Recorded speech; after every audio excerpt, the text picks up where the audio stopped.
I want to start this session with a prayer. Dear God, we find ourselves in very trying times in this country, and we would ask that for those who are sick, you heal them. For those who have lost loved ones,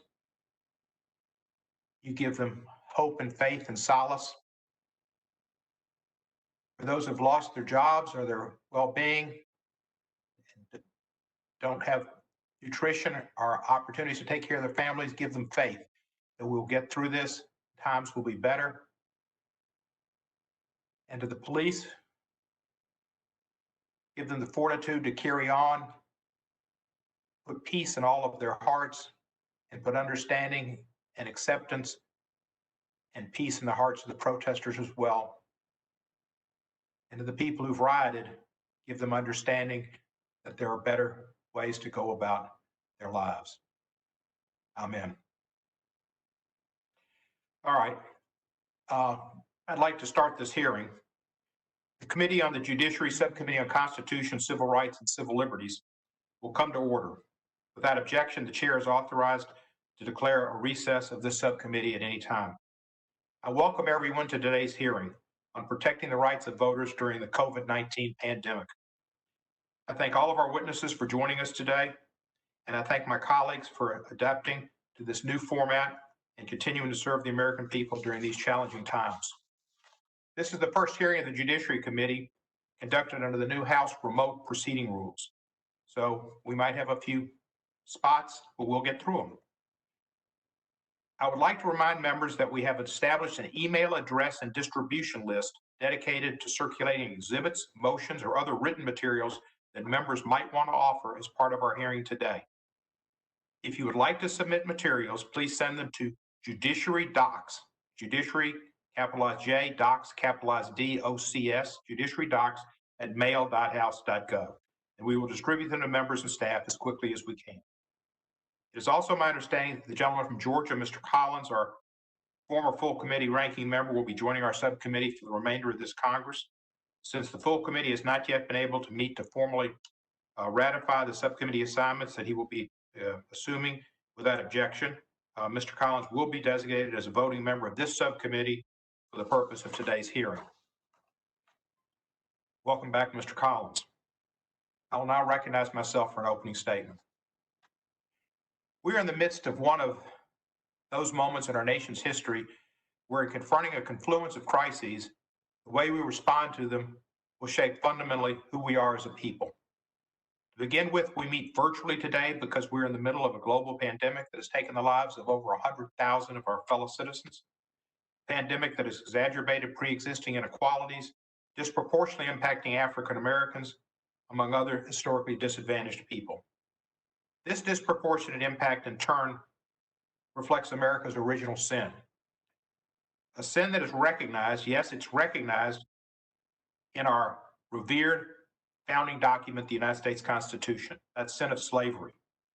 And the systemic and pervasive anti-Black, white supremacist ideology that undergirded it and continued on through Jim Crow laws and a resistance to change even to today, resulting in unequal opportunities and other consequences which we're still grappling with. Another tragic manifestation of this racist poison is the pattern and practice of deadly police violence against African Americans and the justifiable rage that many Americans of all races feel in reaction. And we've seen that on the streets all over America with peaceful protesters. In the past week, thousands have taken to those streets across the country to call for an end to police violence and to affirm that Black lives matter. I stand in solidarity with all peaceful protesters. I'll do everything in my power as chairman to build a better, more just America, a goal which I've dedicated my entire public life to, starting back in 1977. It is in that vein that I'm holding this hearing today. The issue that we're here to discuss, protecting the right to vote during the COVID-19 pandemic, is intrinsically tied to the protests occurring across this nation. Police violence against Black Americans and suppressing the right to vote are two sides of the same coin. The coin of systemic racism that has plagued our country since before its founding. In 1619, when African Americans were first brought to this country as slaves. Think about it, 1619. That was 250 years before we became a nation. We had slavery. From Jim Crow to the present, politicians, particularly in my home region, the South, but elsewhere as well, have sought to deny the ability of Black Americans and other people of color to vote.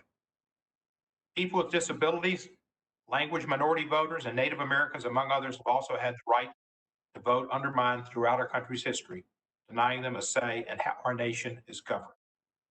Now we are dealing with a viral pandemic that is threatening the ability of most people to vote safely in our elections, but will have a disproportionate impact on voters of color, among others.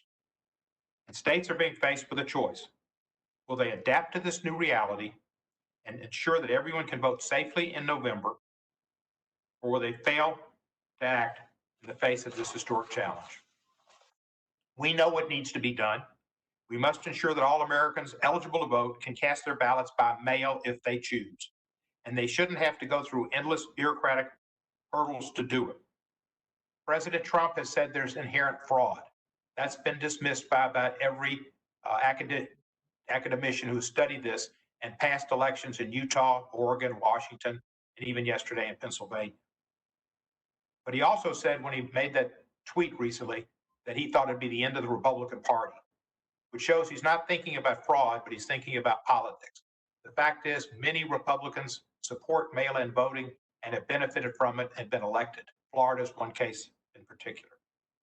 States must proactively send out ballots to voters, or at least send out applications for mail-in ballots to make it easy for people who fear getting ill, and especially if there's a spike come November, and even worse conditions and even more reasons to be concerned. We must also ensure that voters can safely cast their votes in person. For many Americans, such as people who have changed addresses recently or have certain disabilities, voting by mail is not a realistic option. And the most obvious way to ensure that polling places will not have large crowds and long lines is to spread out the voting period and allow people to cast their ballots early. The HEROES Act, which passed the House and is now sitting before the Senate, would mandate each of those things. And critically, it would give the states funding they desperately need to carry all those out.